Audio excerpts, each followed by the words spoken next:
idea. Good idea? Good idea? Not a good idea? Political suicide? Trying to make British people carry compulsory identification papers?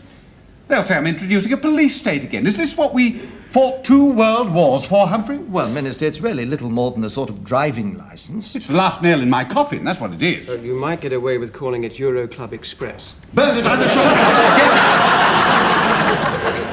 Why do we have to introduce it? Can't the Foreign Office do it? Well, in fact, that was the Prime Minister's original suggestion, but the Foreign Secretary thought that this was a Home Office matter, and the Home Office took the view that it was essentially an administrative matter, and the Prime Minister agreed. They're all playing pass the parcel. Can you blame them when you can hear it ticking?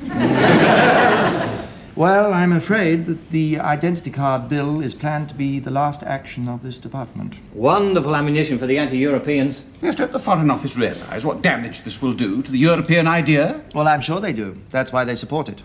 Well, surely the Foreign Office is pro-Europe, isn't it? Yes and no. If you'll forgive the expression.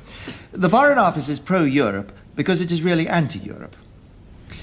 The civil service was united in its desire to make sure that the common market didn't work.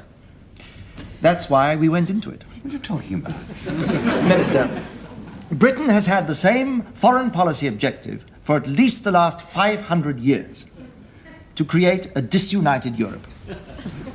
In that cause, we have fought with the Dutch against the Spanish, with the Germans against the French, with the French and Italians against the Germans, and with the French against the Germans and Italians. Divide and rule, you see. Why should we change now, when it's worked so well? That's all. Ancient history, surely. Yes, and current policy. We had to break the whole thing up, so we had to get inside. We tried to break it up from the outside, but that wouldn't work. Now that we're inside, we can make a complete pig's breakfast of the whole thing. Set the Germans against the French against the Italians against the Dutch. The Foreign Office is terribly pleased. It's just like old times. Surely we're all committed to the European ideal. Really, Minister?